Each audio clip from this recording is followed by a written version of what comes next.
Welcome to Half-Hearted. My guest today, Carolina DG. Thanks for coming. Thank you for having me. I like for people to come and be comfortable and just like what I've noticed is that it's better if it's just a good conversation. Yeah. Rather than, me with pre-prepared questions and just take it where it goes and then Same. It'll be great. Yeah, I just try to I look for a natural exit point too so it doesn't go too long. Yes. Go roughly an hour.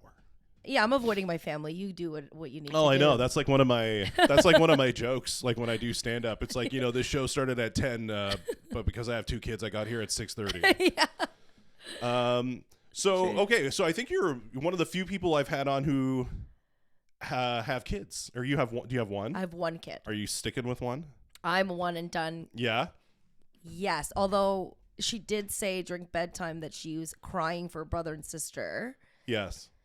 And crying, and I just know my parents put her up to it. But I feel bad, but it's just not going to happen for me. Yeah. I don't know how I know that, but it's just not my thing. I'm very happy with one. You have two. I've got two. Yeah. And I'm very happy with two. Yeah. Because then you meet the three. To me, it made sense. I wanted them to have siblings. I grew up with a brother. Because every only child I've ever met always wished that they had siblings. That's true. Not to make you feel No. bad. But you know what I know is that I have a friend who, I don't believe in God, but God bless her. Yeah. Always says, I was an only and I have my two and they're happy. And I know she means it out of love. But I also find that only children are a lot closer to their parents growing older in a different way. Like one of my best friends, Shannon's an only child, and Wanda and Larry, her parents. Yeah. They just have the best relationship. But I also have, my brother has one. I mean, he wanted more, but he's got one. And then they're super close. So it's almost okay, as long as they only had one, it was let's call a truce. Because then the kids are going to be almost like siblings growing up. So. Yeah, I mean, it is a different relationship. I noticed that white people don't have great relationships with their parents. Right. I find later in life. Remember that I am Filipino. So I do. Family is everything. Oh, I know. So if there's three things I know about Filipinos, it's they love Jesus. Yep. Music. Well, not me, but yeah. And being the last person that a white person sees before they die. Yes. And I have been that person. Have you really? Oh, yeah. Yeah. Oh, really? Did you? Okay. So did you, do you know a lot of people who come in as Filipino nannies and stuff? Is that? Yeah, I do. My parents came really early. My mom came really early, actually right down the street. My aunt came in the 60s, 70s. Okay. So super early to work at Branson Hospital. Yeah. So my family settled in at a time where you didn't have to work menial jobs. You literally came as a doctor, we're a doctor, we're a nurse. But we and I personally help a lot of Filipinos. So we're sponsoring somebody right now. Mm-hmm. So yeah, and I used to work in retirement communities, started as a personal support worker. Yes. And then into management, but I have been that last phase. And you hate to generalize and stereotype, but what is it about the medical profession and assisted stuff that draws so many people from the Philippines? So, and I don't like stereotypes, but this is one that I'm okay with. Filipino people are, and Theo Vaughn talks about it a ton. Love you, Theo. Yeah. That Filipino people are friggin' jovial and seem to have a positive disposition for the most part. Just really hospitable people and kind of, there's just a way about us. There are assholes that are Filipino for sure. I've met them that have no business. There's assholes in every group. Yeah, but for the most part, we are those people. And I'm really proud of it. I don't know what it is. It might be because we might have a subservience to the core, which is, kind of negative. But what it comes out to is we're beloved to people. People trust us. Yeah. And we kind of warm up a room too. And so I feel cold white families are let's hire a Filipino nanny. Yeah, I say, yeah. It's let's hire somebody who's Mary Tess, tell Mary Tess. Yeah, tell the family who hired you so they wouldn't have to take care of me. Yes. That I died. By the way, I left you all the money. Yes. No, totally. You're the only person who was nice to me. I also know of a few Filipino caregivers who friggin' did that, married the old man and just fucking probably killed him. Oh, yeah. Or just, I always thought it was it was this immigration strategy, that it was like these are in demand fields, so we'll go to where the in demand fields are so we can leave. I mean, 100%. That's probably true. That probably has something to do with kind of like, the big idea. Mm-hmm.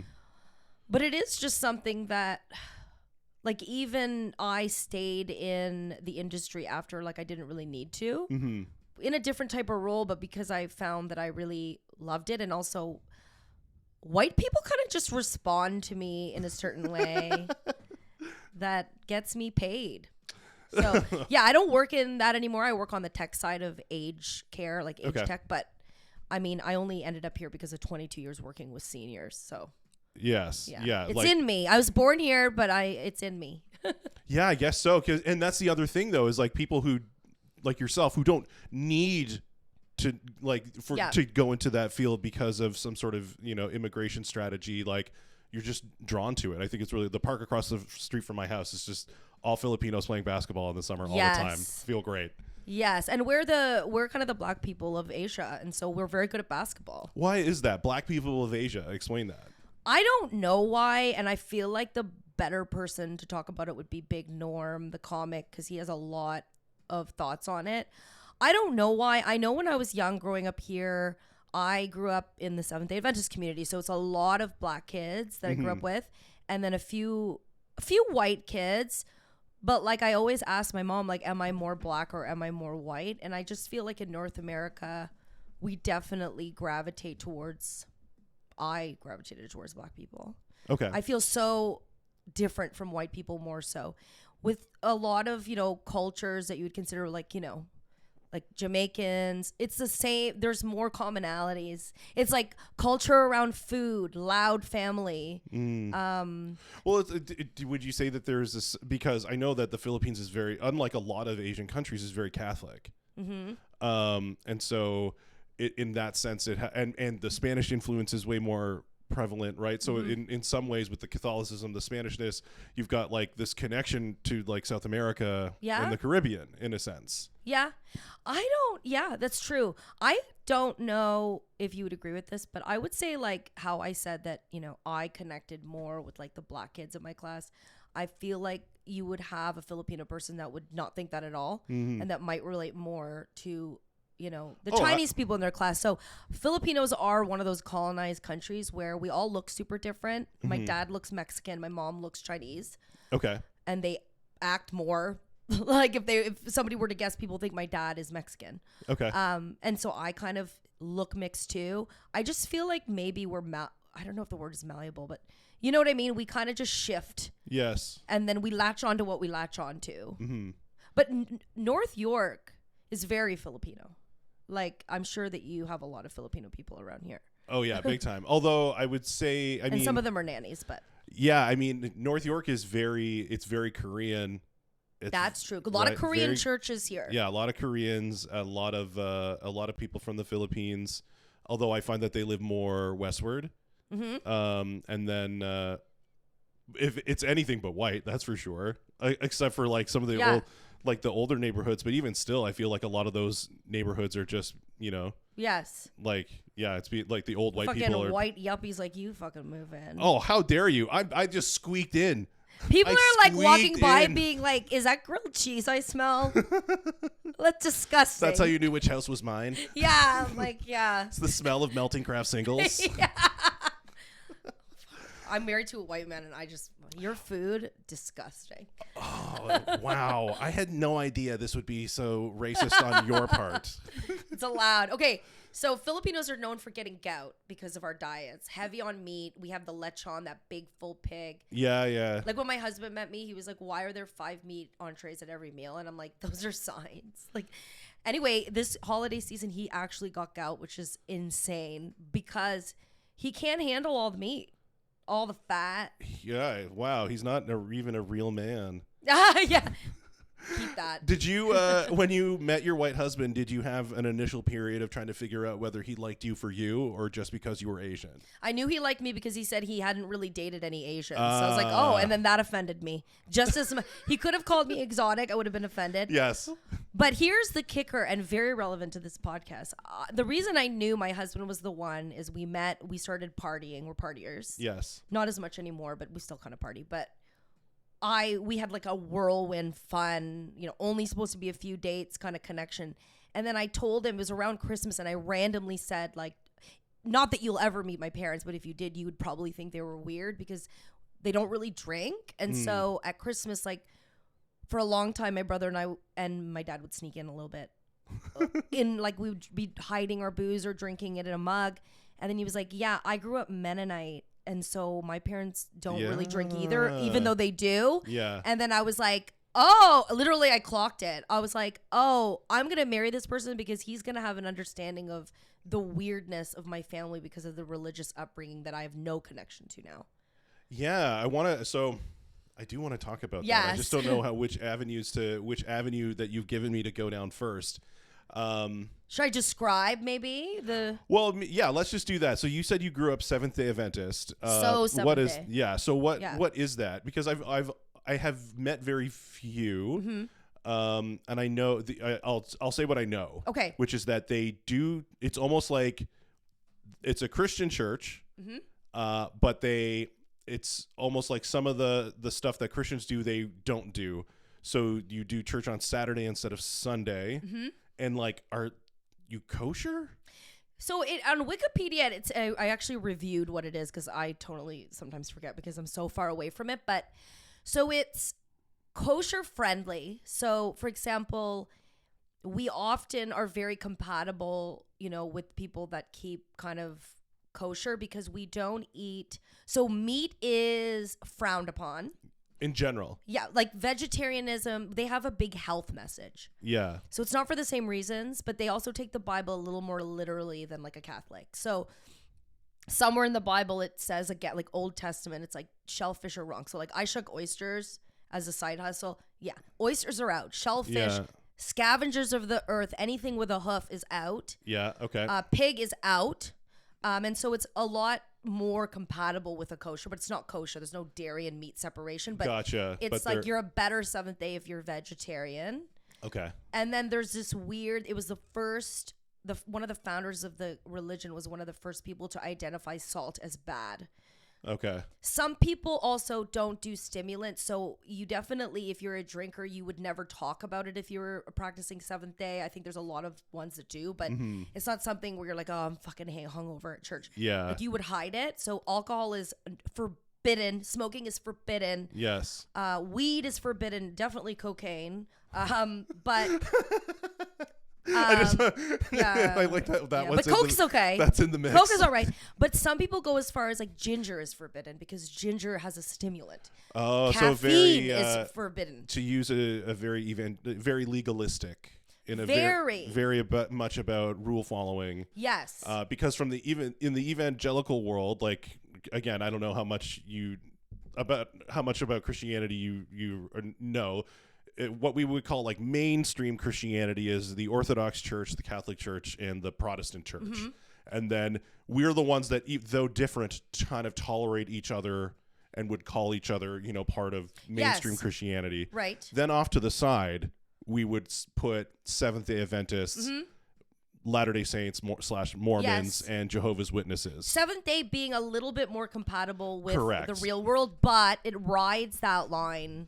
Yes, very much so. But the other thing about Seventh-day Adventists I remember is that Seventh-day Adventists had some sort of, was it a female founder who like made a lot of prophecies? Yes. That were. By the way, she did fall and like hit her head on a rock. So sometimes so I think that they were hallucinations, but like my mom hates it when I say this, but I'm like, your religion was founded on a white woman's fucking wet dream. Like she had a fucking dream, and now you take it literally was based on this woman's premonitions, which could have been a brain injury. Yeah, I mean it's crazy that you say that because there are some people who theorize that Muhammad had seizures. Right. So, I didn't know that, but that's compatibility. Oh wow. Yeah. Religion. Yeah. There you go. But a lot of those prophecies that this woman made were kind of date bound, and so they've expired. Yes. A lot of them, right? And so now it's almost like Seventh-day Adventists have become like more of like a mainline church. You did your freaking research, first of all. Wow. Okay, yeah. So there's one incident, and forgive me if I get the name wrong, but I think it was called the Great Disappointment. And so the world was going to end. People sold their shit. People like left their stuff, gave it all away, and then the world didn't end. But so Latter-day Saints have like an event in their church that they call the Great Disappointment. Okay. Because a whole, sorry, I've never heard of this, but I'm just recapping what you said. Yeah. And then a whole bunch of, because these prophecies didn't come true. Mm-hmm. And so now people are like, well, what do we do now? Really? And it might be called something slightly different, but it's on the same lines, Seventh-day Adventists to do that. So now, like, if there was like, when I was growing up, if there was like loud thunder, my mom would be like, Jesus is friggin' thunder. Like, they're still waiting for the end of times. Very, very focused on the second coming of Christ. Mm-hmm. Christ coming into the clouds. They don't believe in like a rapture, like you're either going to hell or not. And fire and brimstone. So not like the Left Behind version. No, you're gonna burn in hell. Gotcha. And I don't think that every Seventh-day Adventist believes that. A lot of I think my parents probably believe in a kind of version of like you just die. But growing up, you go in the evening, you watch movies about how you're going to burn in hell if you get finger fucked. I have my friend, my cousin Michael. When we were in high school, we went on like a camping trip, and he brought this buddy with him, and the guy I can't remember how it came up, but he like casually said that we were going to hell. I was like, what the fuck is this? And Michael's like, oh, he's Seventh-day Adventist. So like he's really cool guy, but like every 4 months or so he tells me I'm going to hell. Do you know what's so nice about your cousin is that he stayed friends with that person? Well, yeah, I guess they were in school, yeah. I'm not sure how that lasted long term, but I would just even as a Seventh-day, I'd be like, this person isn't cool. So very much fear-based. Mm-hmm.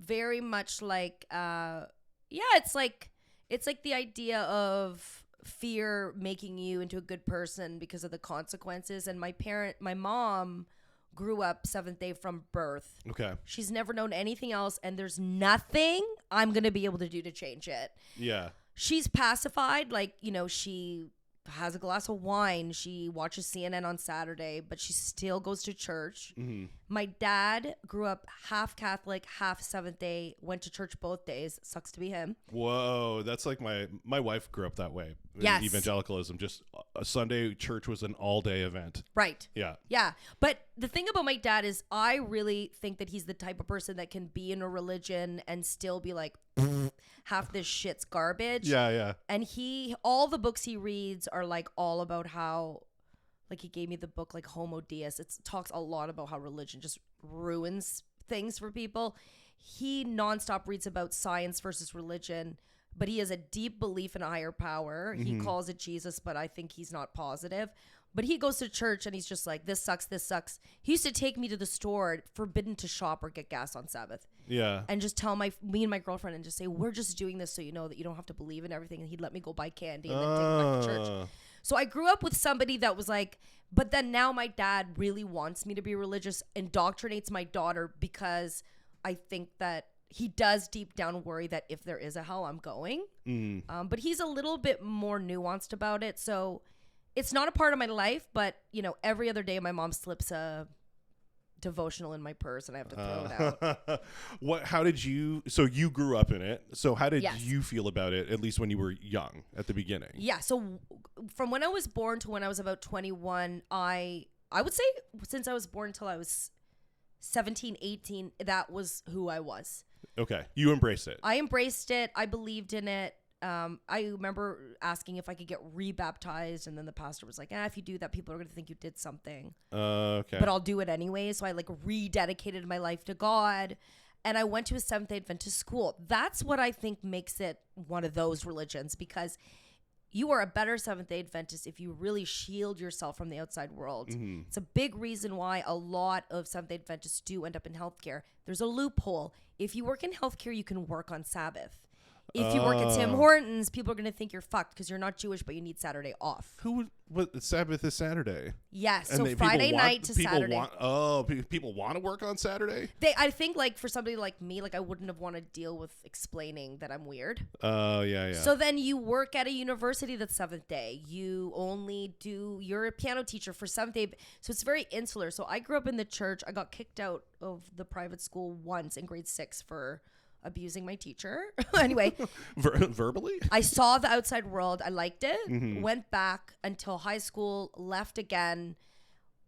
In university, went back and forth. Like, I remember telling my boyfriend that I was already fucking, that, like, we have to stop having sex because I'm rededicating myself to virginity. Yeah. Like, I can't believe he could. And I even said once, we have to only listen to jazz, the jazz station, because I don't want to listen to fornicating lyrics at like 1920. And then as I got older, it slowly just chipped away of like, this isn't real. Like, this isn't real for me. Like, the more I found out about the outside world, I worked at Aritzia. I started working on Saturday. I remember my mom caught me. She just stood she came to Yorkdale and she just looked at me and said, it's the Sabbath. And I was like, I think I'm just fucking done with it. And then now I just couldn't be more far away. Yeah. What were the things that gave you pause about it? Was it something about it, like, doctrinally, about like what they were saying spiritually, or was it about the practices of it? Because I think there's so many levels, and I think that there's some, like, I like the way my parents for the most part do. Like, they still try to mission to me because I'm their kid, but they leave people the fuck alone. You know what I mean? So I feel like it's not necessarily the religion, but it is the fear that I had growing up and the way that it continues to fuck me up. My husband and I are very similar in that we're still rebelling against the religion that made us feel a certain type of way that we couldn't put our finger on when we were 13. Yeah. Like, he was fucking masturbating like crazy and just feeling so bad about it. Yeah. And I had no relationship with alcohol or partying, for example. And then so now, like, if I overindulge and get hammered, which happens, I actually realize, like, it's actually 13-year-old me being like, I feel so oppressed. I feel so much shame. Do you feel like you're trying to do the stuff that you weren't able to do? Yeah, still. Yeah. Still. Yeah. So I feel like it's for my husband and me in our house. Yeah. My parents have that thing of like, for me in my house, we serve the Lord. And I'm like, for me in my house, my daughter will never feel the shame that we both felt and still feel. Yeah. Would your husband also describe himself as an atheist? So my husband is one of those atheists. Like, he is like he told my daughter, like, Jesus isn't real. And then now that's caused this whole confusion because then she goes to my parents' place and they say the opposite. Whereas for me, I'm like, we don't believe in that here.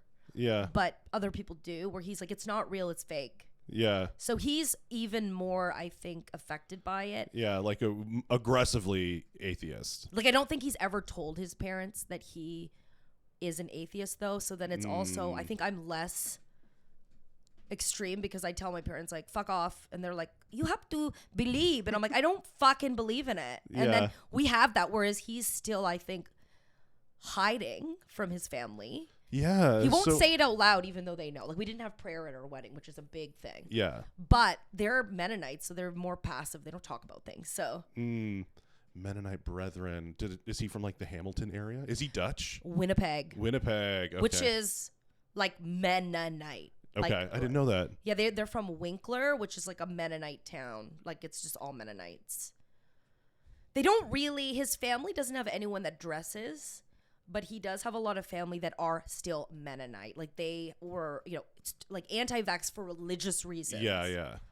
I have a lot of people I know are anti-vax, by the way. I'm not, but it was for religious reasons, which made it feel different. Mm-hmm. So you went to school for healthcare? No, I went to school for other things, and then, but my mom wanted me to be a nurse because she's Filipino. Yes. So coy. And I ended up, and so she got me into this personal support worker program when I wasn't even old enough to do it. And then I ended up just doing it part-time while I went to school for other things. And then I just ended up realizing, like, I really loved working with seniors, so then I ended up working in management. Okay. Yeah. What is it that you liked about working with seniors? I think it was that I was a 10 out of 10 at work. Like, Yeah, I loved it. I love the people. Let's go back to that one. Like the old dudes liked you. Well, because I had like so when I was at university, I had a job at Aritzia and I had a job at the retirement community. And let me tell you, I felt a lot hotter at the retirement community. I think it was also like falling in love with the people that I worked with. So in Oshawa, back in the day, it's not all Filipino people. Mm-hmm. It's white people that grew up differently than me. Maybe there was one friend that I have, still friends with her. Brandy, got secret pregnant when she was 15. Brandy sounds like someone who got secret pregnant at 15. Shout out Brandy. And she was a PSW. So I ended up working in this community when I was kind of at that coming of age and loving and falling in love with people that I would never have had anything in common with. Yeah. So I think that was it. And then honestly, people that take care of seniors are better people than you. Like it is so hard, but if you can do it, it brings you a lot of pride. So it was very fulfilling. Yeah, I have a joke that I'm working on about how when I was a kid I didn't like hockey. It's like why would I do this thing where I can get punched repeatedly and nobody's gonna call the police? Like what is this? Yes, and I did get punched. Yeah, what is this, an old folks home? Yeah, yeah. Oh, the things that I saw there, but I still have dreams that I still do it. And sometimes I'm tempted to just like do it just to see if I still got it. I do. I give a great bath. Do people have you have any like famous last words from people or like things that seniors told you about life that you still remember? I remember a woman who her son was the walk-in clinic doctor. I remember going to see him sometimes and being like, I have a UTI because I had sex. Don't tell your mom, Yolanda. But she would catch me on midnight shift and I would go to change her and she would open her eyes and she'd always be like, you just shouldn't be here. Like you're hot and young and you should be out with people. But I remember there was a guy who used to be a priest and I won't name him because it's kind of an intense story. He kind of looked like Elmer Fudd, so cute. Yeah. Used to be a priest before he retired and the shit that would come out of his mouth. Like he would open his eyes and be like, you look like you were just fucked by 17 men. You look like a whore. Whoa. And then every time I'd wipe his butt, he'd be like, mother. Yeah. And then one time he like ate his hand or tried to eat his hand. Such a cute guy.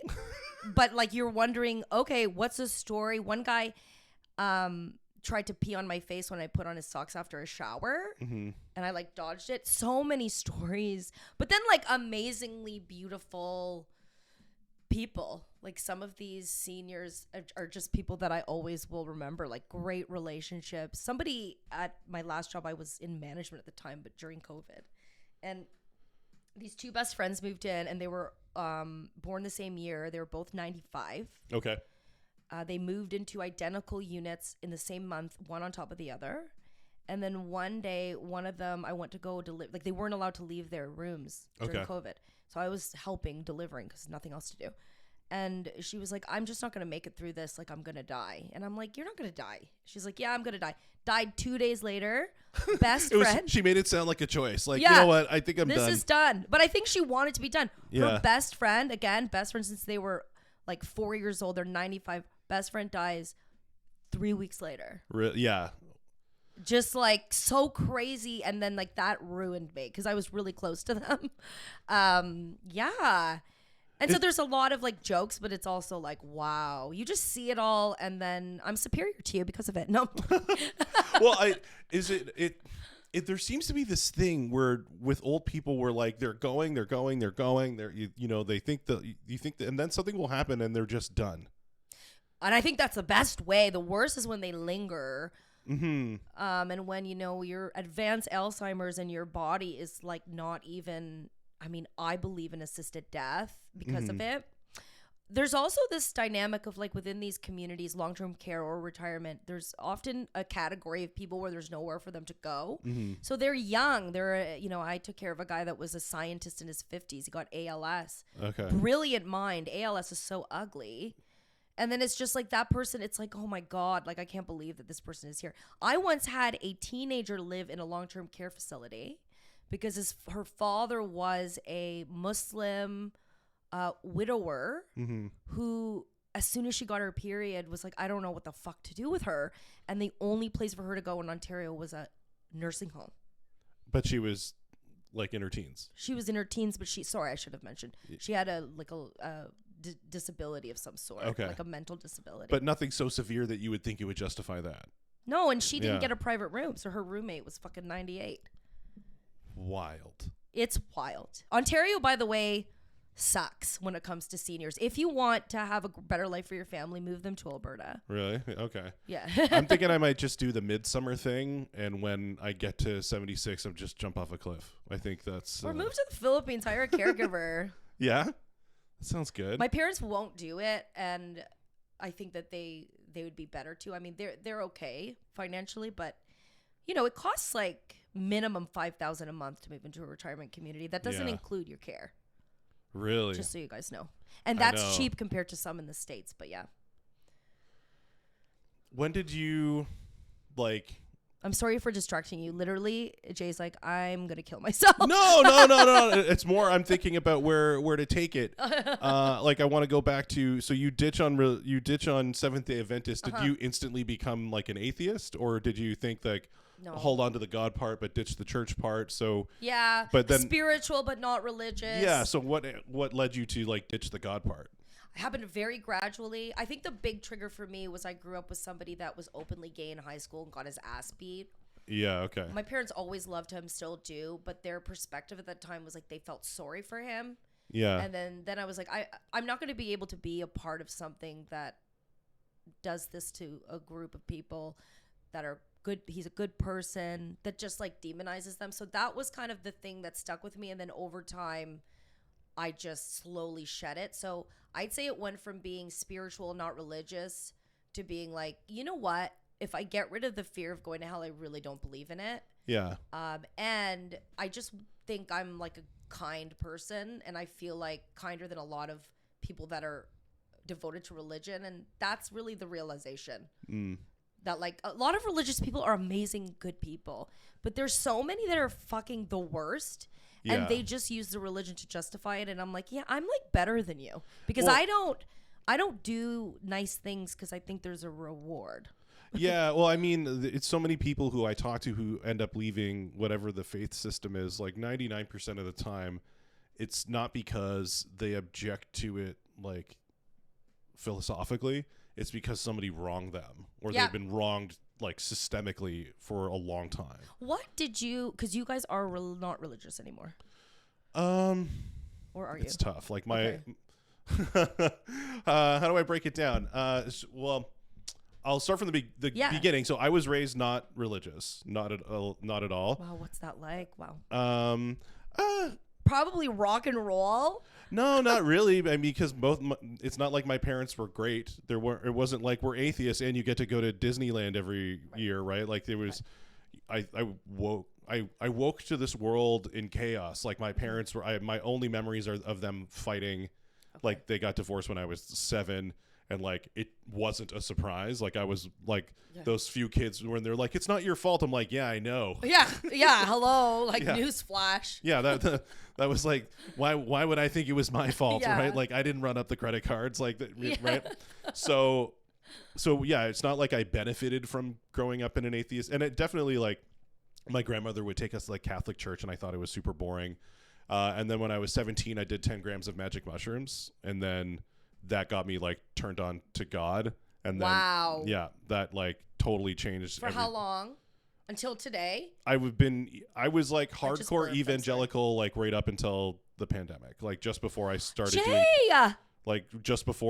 doing comedy. Jay! Yeah. That is insane.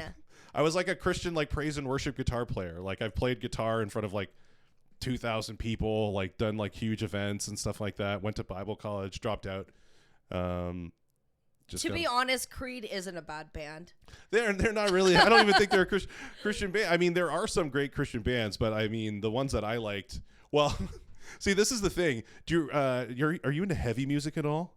Like what? Like metalcore? Do you remember like Under Oath or no, I don't. As They Lay Dying? Like in the I do know that. Yeah. Okay. So like in the 2000s. There was this whole thing about like the metalcore thing, right? Like after nu metal, which was like Korn, Limp Bizkit, Linkin Park, the next heavy metal thing was metalcore. And a lot of the bands that came out of that were Christian.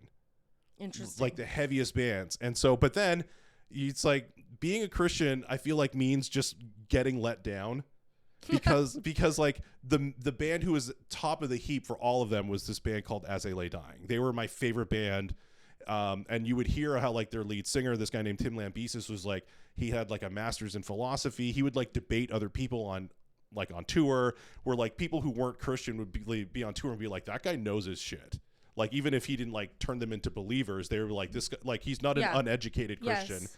And then he would be big on TikTok today. And and then in 2013, he got arrested for attempting to hire a hitman to kill his wife.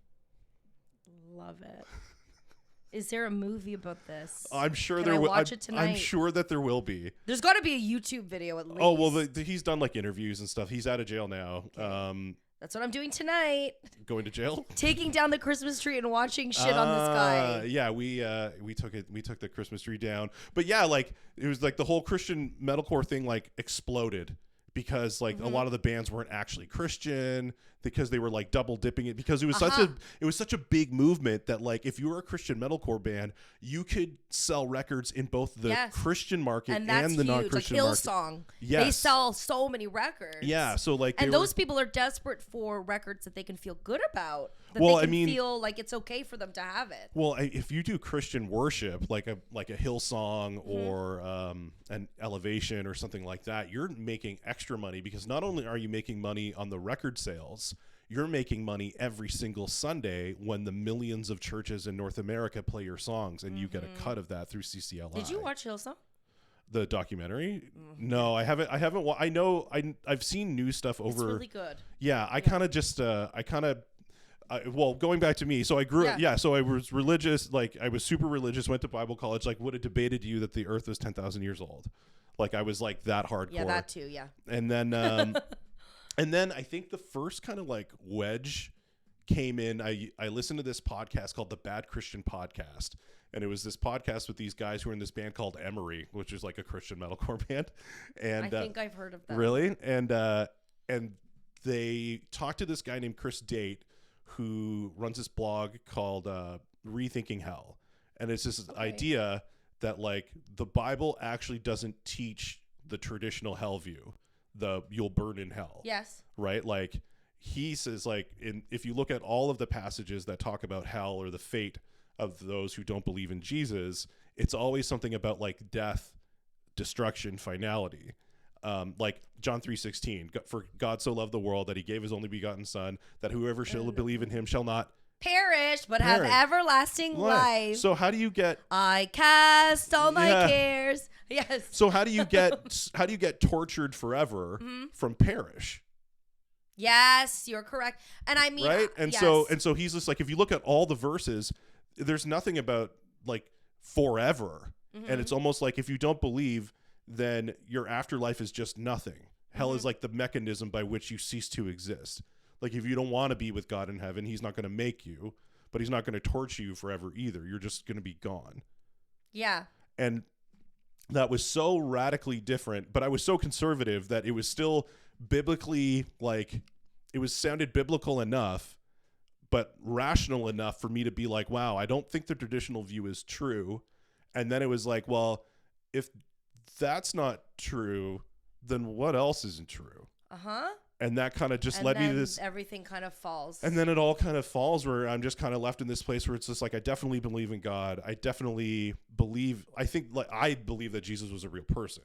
Like historically he was a real person. He was a historical figure. Even I know that. Yeah. Even I believe that. Well, I mean, there's some people like on your husband's team who go as far as saying, no, he never even existed even historically, which I think like most people in academics, like they don't take that view seriously. No. Right?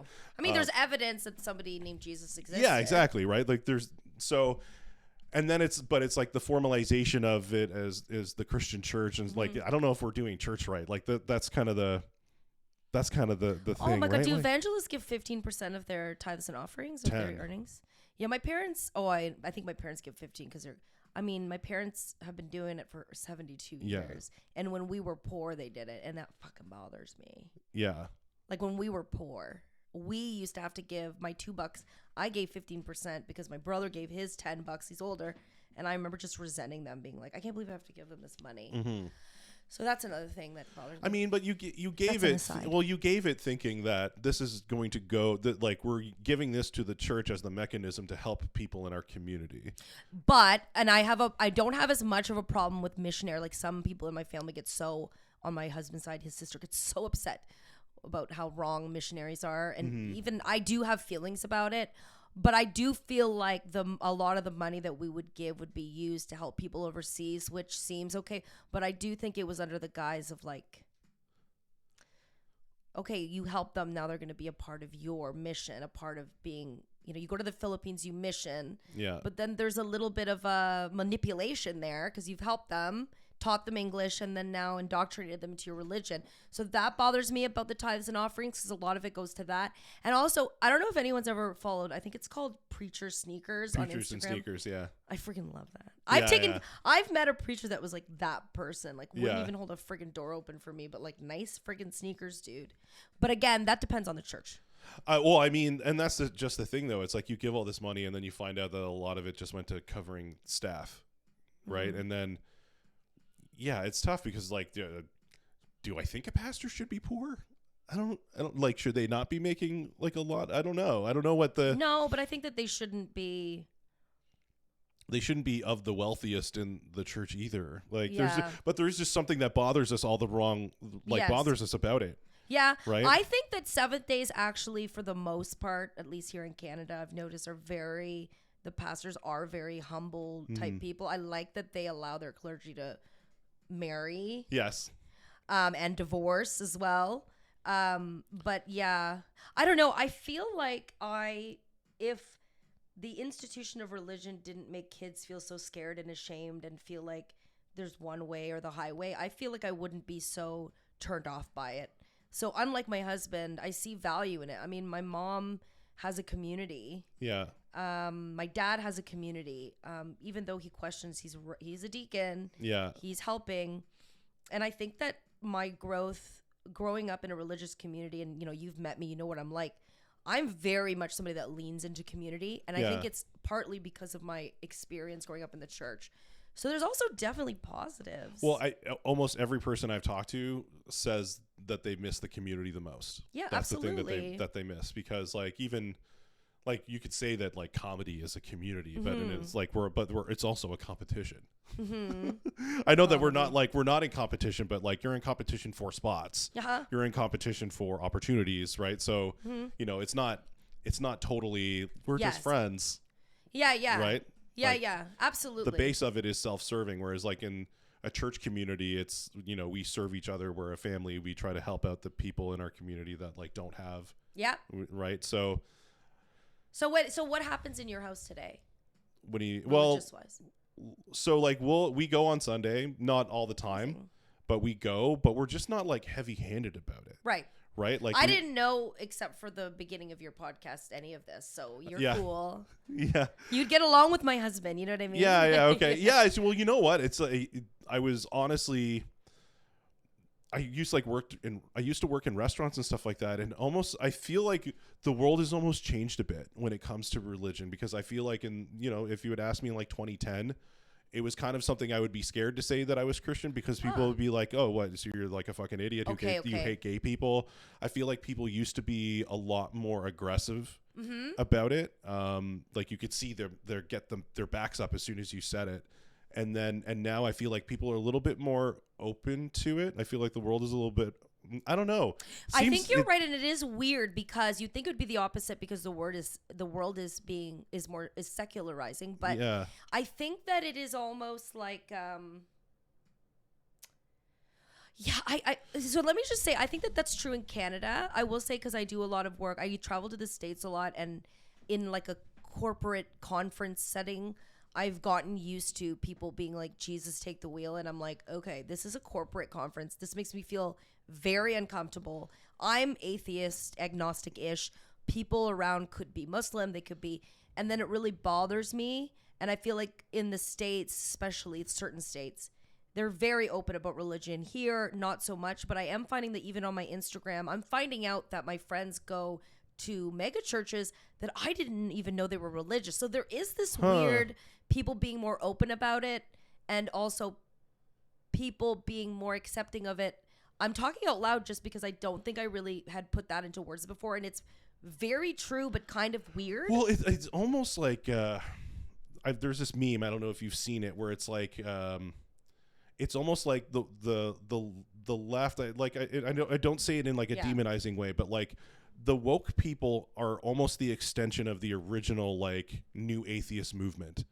It's kind of like what has like I feel like the new atheist movement birthed it in a sense.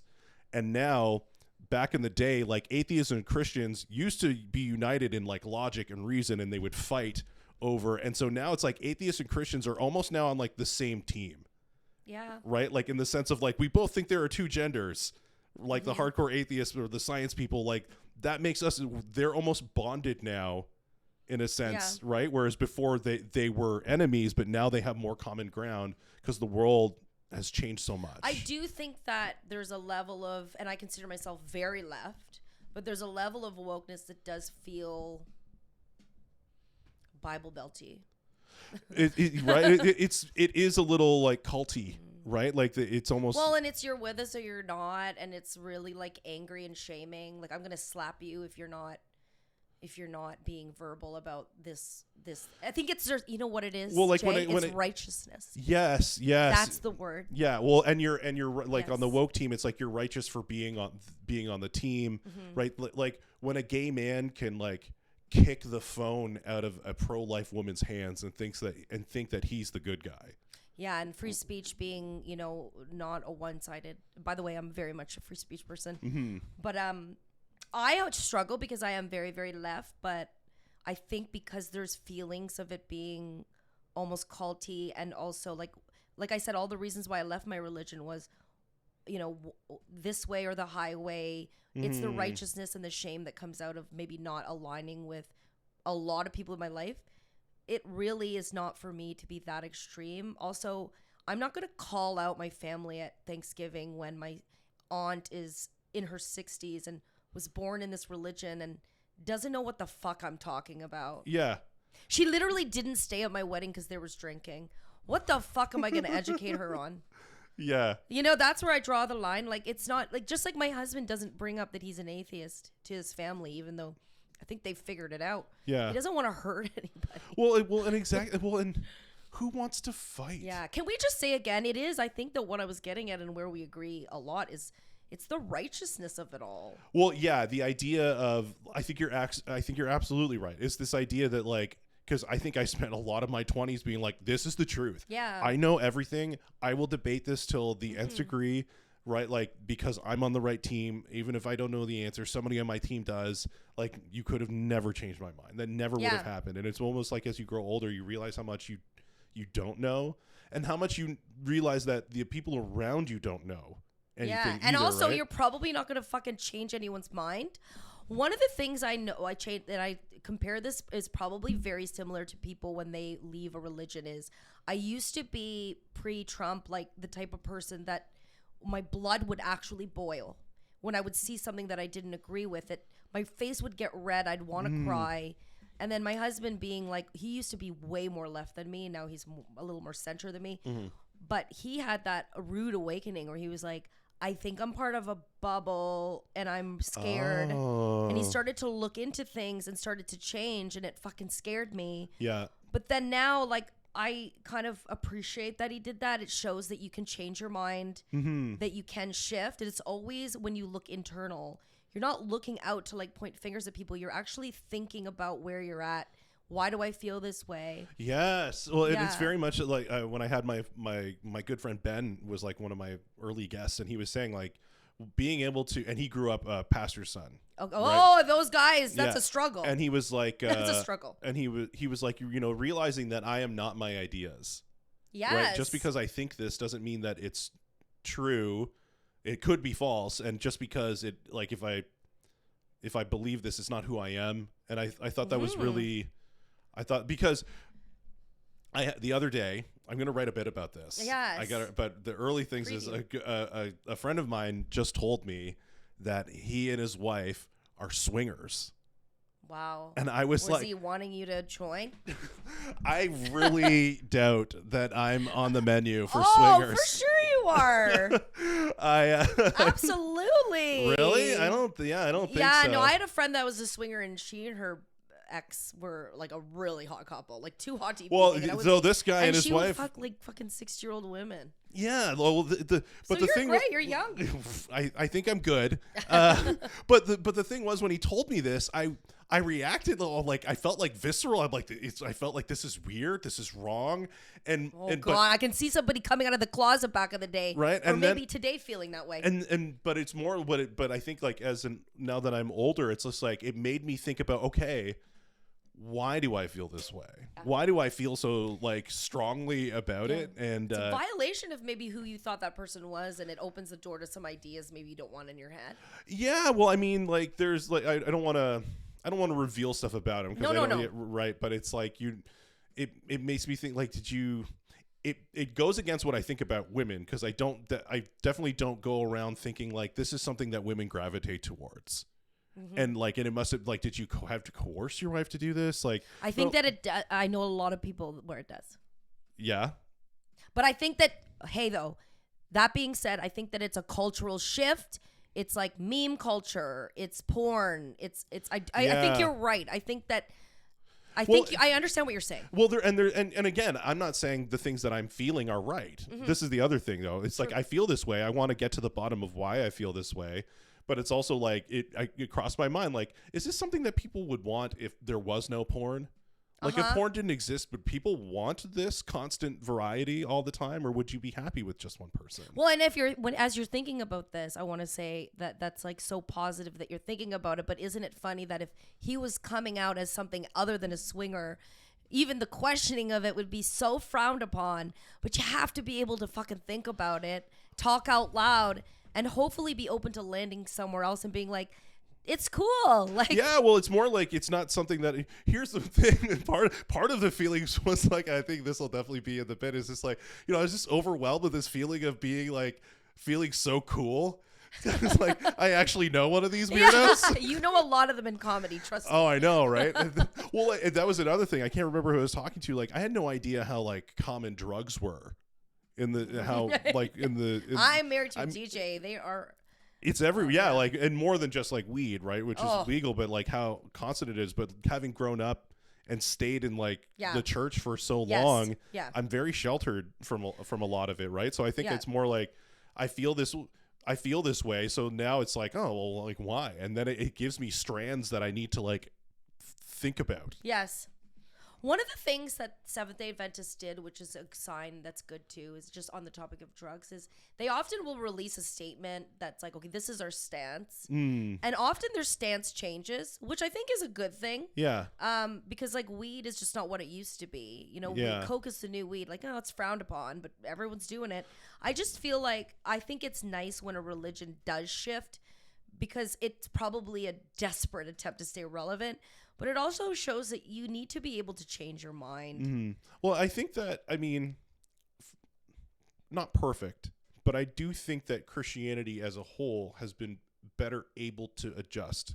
I agree. I think that that's why it's endured for so long. In general. Yeah. Some are worse than others. Yeah. Like if you want to lean in on specifics, I'm sure it's failed in a lot of ways. Yeah. But overall, both Europe and North America and South America are all undergirded by Christianity. That is the basis of those societies, and they've endured this long. And I think that is because Christianity has this like science was started by Christians. So by the way, shout out to the United, because they're the best ones in my opinion.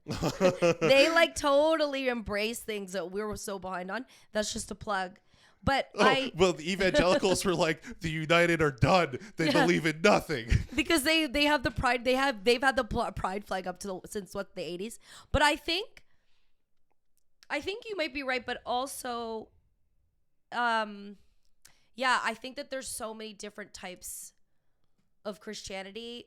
I think one that has like a very bad name is Catholicism because of all of the pedophilia. However, I do like the idea of being able to claim yourself as a religion when you're not totally ingrained in it. It's one of the things I love about the culture of Judaism. You could be just as much of a Jewish person as a cultural Jew as you are Orthodox. And I think like one of the things about Seventh-day Adventists that makes it feel culty is that you really need, if you want to be a true, there is a hierarchy. And if you want to be a true Seventh-day Adventist, you do not eat meat. Yeah. You do not have sex before you're married. You do not masturbate. You do not drink. And I just think it's not realistic. So I actually like the idea of half in, half out, and you're good, because then it becomes less of righteous and it becomes more of like you're a part of the world, and you're also being able to sustain this belief without having to isolate yourself within the religion. Yeah. Well, I like, there's the passage in the Bible that says, everything is permissible, but not everything is beneficial. Yeah, what's that? I get that tattooed on myself. Right? So it's basically the sense of like, Jesus forgives you for everything. Like like everything you ever did, you bad, you're forgiven for.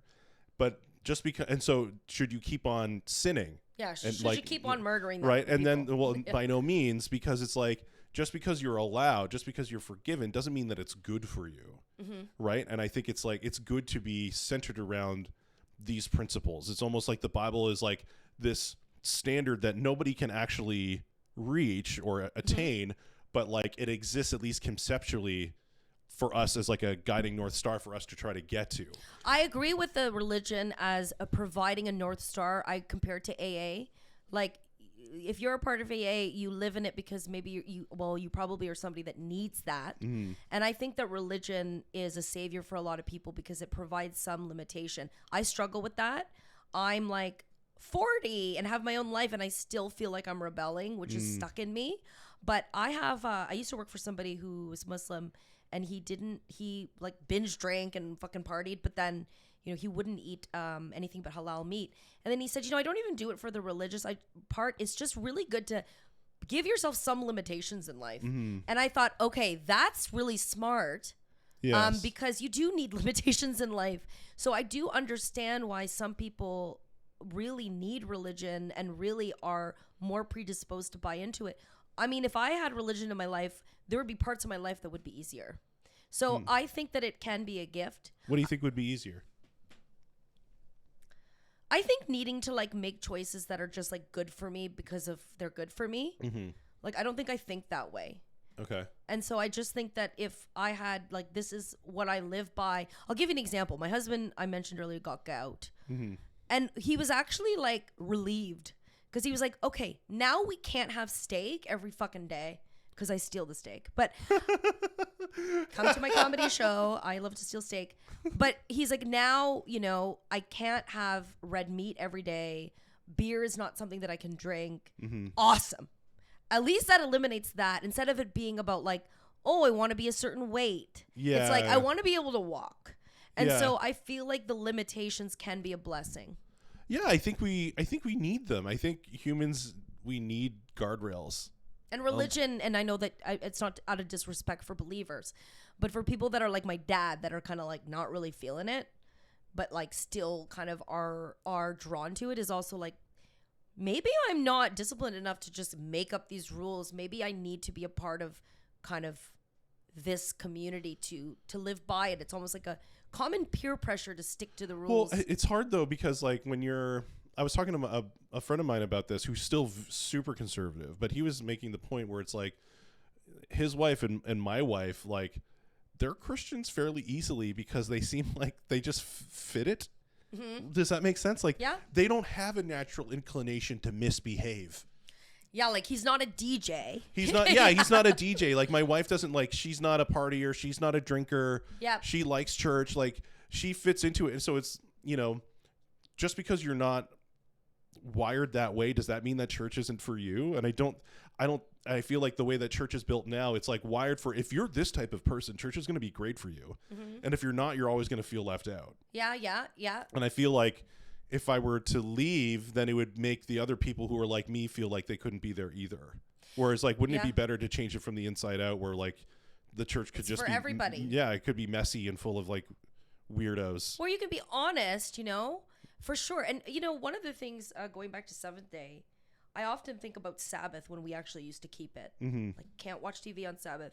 And I think about like how people do like a phone detox once a week or once a month, or they do a Facebook. I mean, it's kind of a good thing to take a day of rest. Or it's like not that I do, but Mormons have family home evening.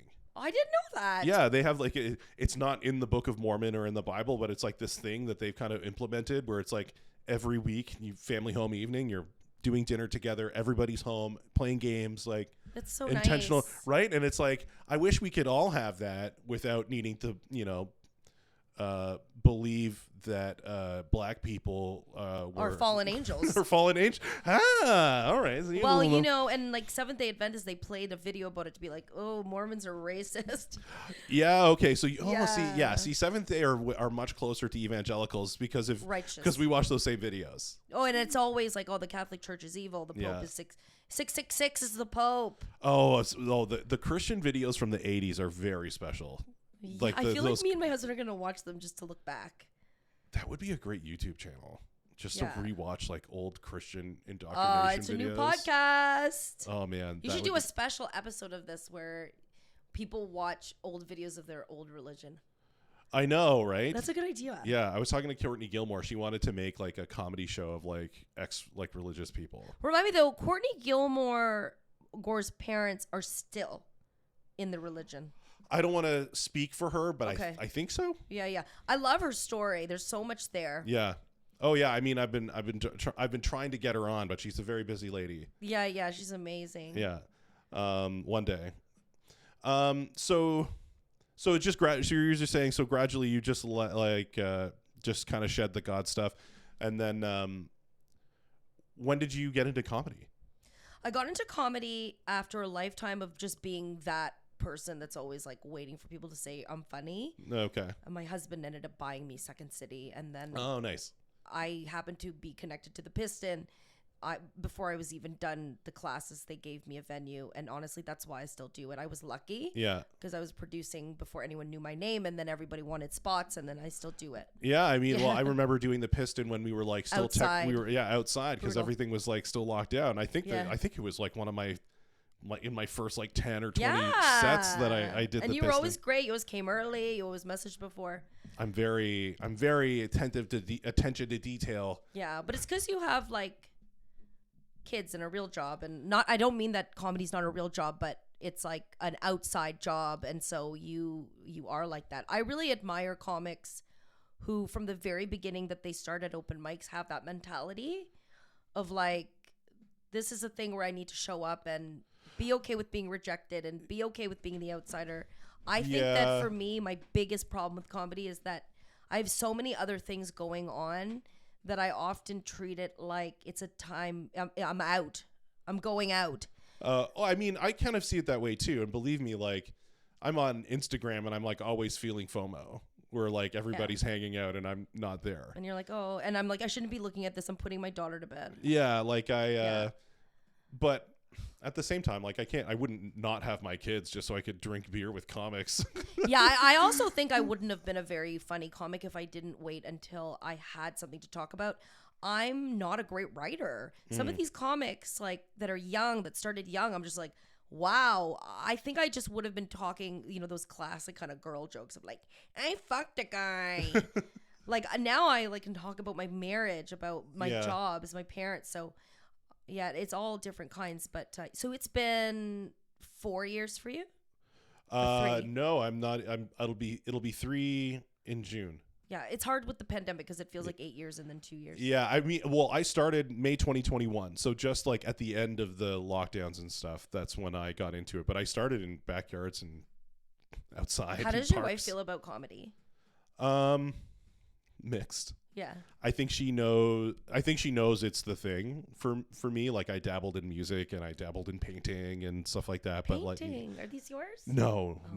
I was never great. It was all I did like abstract painting. I really like abstract painting. I think it's admirable that you have all of these things. There's people that go through life and they don't have any of that. They just live their life day to day. Yeah, I mean, it was hard to shed music because I thought music was the thing forever. Mm-hmm. But then I realized that I wasn't passionate about it. Like I was always funny. Yes. But I was always kind of afraid, of course, to do it because like when being funny is part of your identity, it's not something you want to fail at. Yeah. I mean, the reality is like I never feel less funny than when I'm around comedians because we're all funny. Yes. And then you automatically have this hierarchy. I know my husband has pointed out that comedy is great and I should never give up. He's very supportive. He's the one that got me into it. But he also says, like, God, it just really brings out the worst in you. The way that you feel about yourself, the way that, like, that's always the environment when I'm at Comedy Bar late at night, and I'm like, oh, I'm not good enough. I'm having way too many drinks. And he's like, you just need to figure out how to feel better. I'm better at it now. I used to bomb and, like, cry, and now I'm a little numb to it. But it's tough. I mean, the way that I always describe it is like the highs are the highest and the lows are the lowest. And that's why people like you and me end up in there. Because I think that, like, I'm in sales. Oh, yeah. Tech sales is like, why the fuck do I do this? And then it's like, I get one email back and I'm like, yeah, it's awesome. And it's like, I realize that I wish I was somebody that could really live at a number 5 out of 10. Because 5 is the place to be. Yeah, I mean, 10 blows, because you hit 10 and you are either going to skyrocket to 20 and die, or you're going to end up at 0. So yeah, or you just spend that time like chasing 10, right? Exactly. You chase 10 all the time.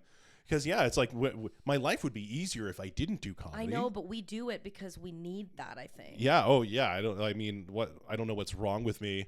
I don't know to necessitate either. It, right? But like, yeah, so going back to my wife, I think like she knows that it's the thing. She married me because I was funny. Mm-hmm. Like that was part of the arrangement. And then, but then it's a lot of time away. Like one thing I wanted to ask is, how do you find it like being, like, how often are you out doing comedy? Lately, it hasn't been as much. Like, I'd say for me right now, it's like once a week. It used to be a lot more. I work in tech, so I travel a lot. Okay. I'm away like a little more than 25% of the year. Yeah. And I'm trying to be a better mom. Plus, I teach Legree Pilates on the weekends. But I feel like it's hard for me to only go once a week because I feel FOMO, but I really need to. It's really because of my daughter. Yeah. So my husband DJs every Friday, and so we kind of have an agreement. But the thing about my husband is DJing is not a party for him because he is an introvert. Yes. And what he found was, if I have a gig, then it turned into an excuse to stay out super late.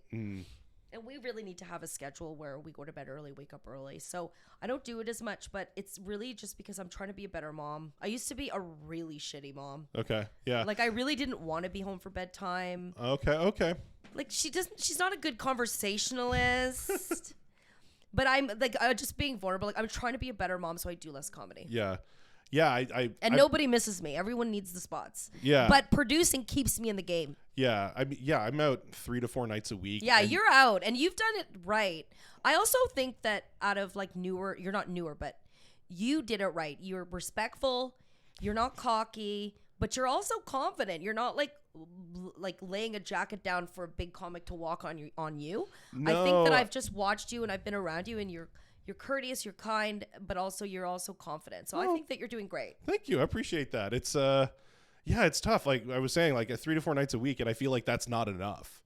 Mm-hmm. Right? No, it's. Like, I mean, if you want to blow up, it's not. Yeah. Yeah. Well, that hurts. No, I mean, just because these are I've watched a lot of my friends blow up, and I won't mention any names, but they're out 3-4 times at night. Yeah. Well, I don't know. Do you know what you want?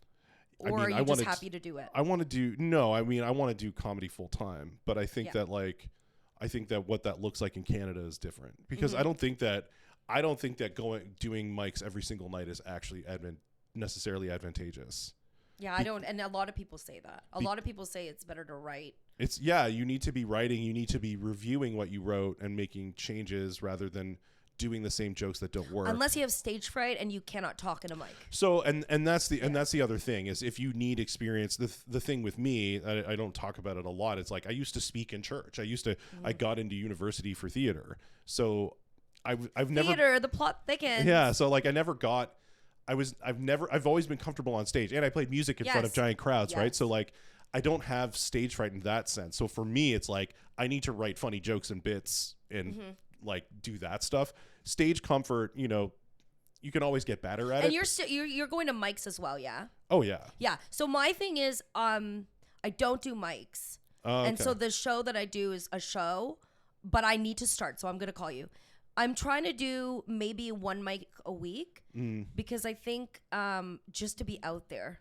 You know what I mean? Because my show used to be monthly and then now it's quarterly. And that's how it works. You barter. So people are like, you want to get booked? And then, and then at some point, and I'm good. Like, I'll book them back, even if I don't think they're funny. But I work it out and I use the placement to make it good. But I actually want to start doing mics as well. My thing is I'm resolute to like, I think I'm going to be that person. Oh, I forget her name. Leanne. There's this comic who's older. Yeah, I know Leanne. I can't remember her last name either, but she's very funny. And I saw people being like, I don't know how you watch this garbage. And I find her so refreshing. I was talking to... I've seen her do great. Same. Yeah. And David Spade posted about her. Yeah. But Bria Hebert said this to me once when we were high at like a weed room. And I said, I just feel... and I'm really vulnerable with people. I tell them the truth. I'm like, I have such low self-esteem with comedy. I have such highs, but I have so much more going on. And I feel like I have to focus on it. I have major FOMO. I feel old. All of my... I'm 40 and like all of my friends in comedy, they come over for dinner. They're like 25 and super hot. And she's like, you know what? You're going to get somewhere. It might be when you're retired, but everyone's going to love it.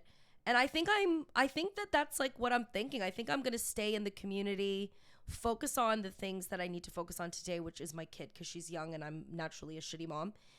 But I want to keep my foot in and then maybe my life will change and she'll get older, but that's the reason I don't do it as much is I think that I've kind of resulted to being like, oh, the people that come up with me, many of them already have their specials. Well, and the thing is, I mean, there's two ways to think about it because to me, I started comedy. My kids were already a little older. They were already past like the toddler phase. Because where are they now? They're 11 and 9. Right, because Ziggy's 4 now. Yeah, so you're almost there. You like 2 years to go, and she'll need you a little, like a less enough for you to be out like a couple more nights a week. Yeah, because now it's like a punishing, like, wow, you're not home for bedtime. Yeah, right. So it's, they're still young. And because I'm away. So then I'm going to go to do comedy after I was gone for 2 weeks. Yeah, that's right. You're going away for work. And then, but then the other thing, the other way that you could think of it though, is that like for me, like married, house, kids, I have all the things that people who are young and doing comedy don't have yet, and won't shut up about how they're not going to get it. Well, or once they decide that they do want it, they'll have to quit. Yes. Like if you want to get a house, if you want to have kids, these are all things that will take you out of comedy. So isn't it amazing though that you have these things that, and I kind of get tired of it, of like, okay, everyone's doing the joke about how you can't afford a house. Yeah. And some of us do have a house and we don't really talk about it because that makes you shit. But isn't it funny that all of the things that everyone wants, we've got it. And it's like, I really just wish I was doing more comedy too. I know, but I wish I was. Like, would I give up my house to be more successful? To be honest, no, because I don't have that much self-confidence that I would get there. Maybe I wouldn't have either. But the thing is like it's not a put down, but it's like a lot of the most successful Canadian comedians like are pretty close to the poverty line. Yeah. Right? Like how many people do we know who have been on Just for Laughs or who have attained whatever credit and they were on CERB, right? And the sad thing about Canadian comedy is that like you can make it in terms of like doing all the things there is to do in Canadian comedy, but you can walk away without a living. Well, and I just want to say that for the comics who are so good with what they are making and that somehow like I am so impressed with the commitment. I mean, I don't know. I mean, I'm 40. I even if like I don't know if I am committed enough to be, if I had a different life and a different upbringing and a different financial, if I could be 35 with roommates, I don't know if I could do it. That's a sacrifice. Yeah. And if you make that sacrifice and really hone in your skill, then you know what? I really try to manage jealousy because I have to remember that I'm running out right now once a week. These are people that have devoted everything. They don't, I mean, Nick Nemiroff, said, his family said when he died that like to the women that he loved, that he could never give them the commitment because this was what he was doing. Yeah. And I'm just like, wow. And I just admire, I don't know if I could do it at at even a little less than my age is have 4 roommates and not be able to buy whatever the fuck I want. I mean, I steal steak for fun, not out of need.